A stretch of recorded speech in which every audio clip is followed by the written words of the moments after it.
Hey everyone, so I am making sauerkraut and I thought that I would film it while I'm doing it just so you can do it too if you'd like. It's really easy and it's awesome for your gut, fermented foods if you haven't heard before. Things such as kimchi, sauerkraut, kombucha, sourdough, that kind of thing. So all you need is a cabbage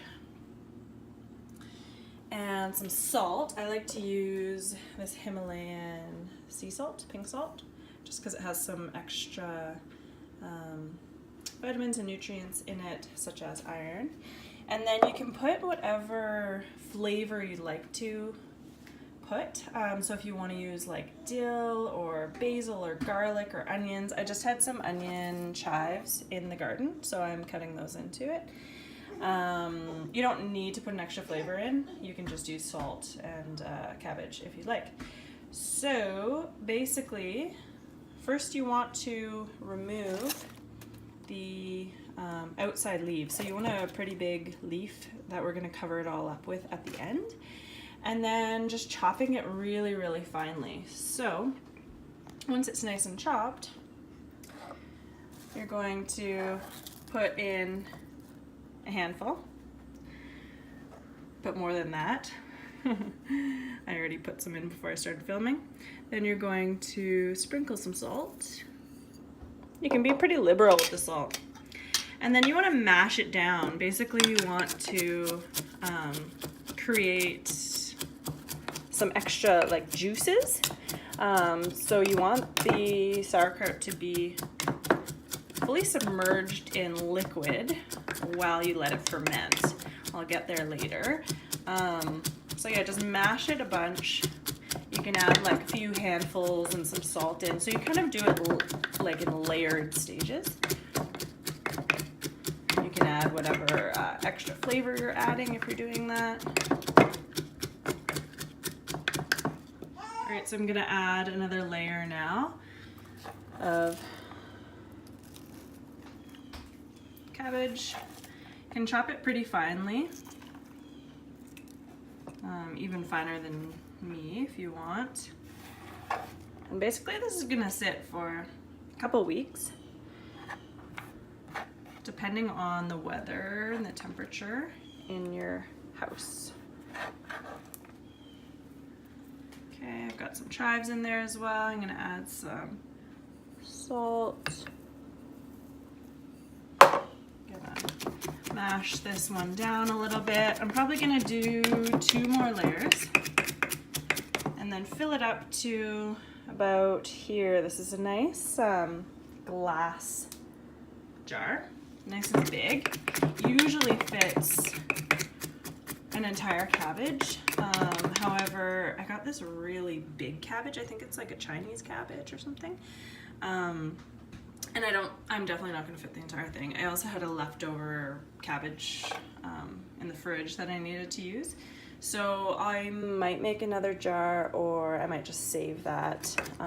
Cabbage keeps really well in the fridge for like weeks.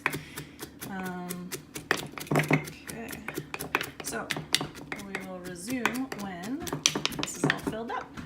Right, so I should mention when you are making the sauerkraut, you want to make sure that your jar is sterilized and clean because a lot of bacteria can grow. It is possible if there's some bacteria and in your jar, if it's not super clean and sterilized, it is possible for mold to grow, and then you have to throw out your entire batch, which isn't too fun. Okay, so this is as full as I'm going to make it. Now what you want to look for is the juices that have been kind of mashed out of the cabbage.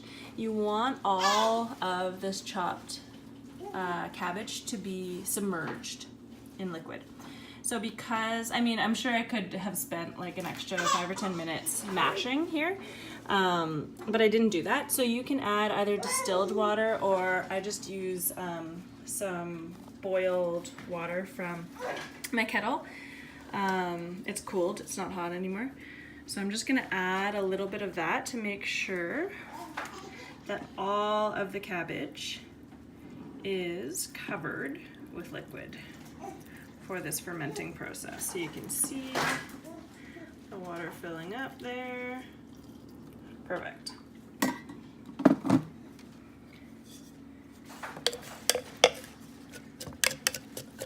Okay, and we're gonna press it down a little bit. So this is where the first step comes into play. So you're gonna take the cabbage leaf that you saved before you started chopping it up, and you are going to cover all of the cabbage. So I'm gonna do that, and then we'll come back to it. So once there is enough liquid in the sauerkraut to fully submerge the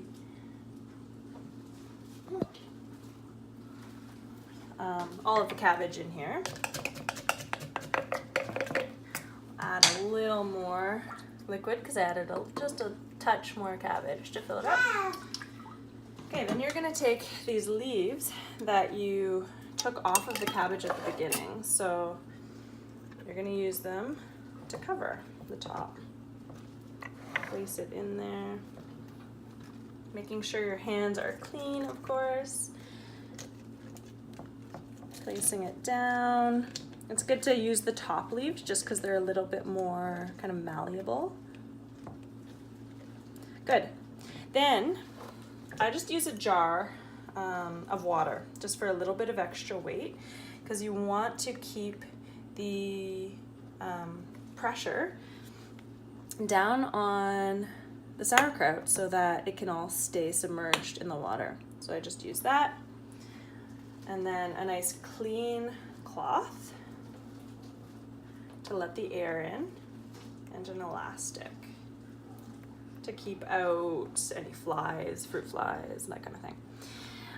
Good, so this is it.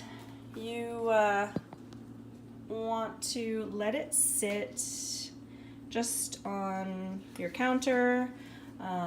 You want to let it sit at room temperature, so it can be in like a kind of a cool, dark area if you want to keep that under in a cupboard or something like that. I'm probably just going to make some room for it up on the shelf. And then basically it's going to take at least a week, maybe 2, and you can kind of just like taste it as you go. So I will come back to this in probably a week or so. We'll see where it's at. You're gonna see some activity happening. You're gonna see it's gonna get a little bit yellowy. Keep your eye out for mold. And yeah, in a couple of weeks we will be enjoying this delicious sauerkraut. Now, many people, so it has a really vinegary flavor when it's done. It almost tastes like pickles. Many people think that you might need to add vinegar to it. But it's going to take kind of yeast and bacteria from the air and create a fermentation process, which will make it taste vinegary from the salt and such.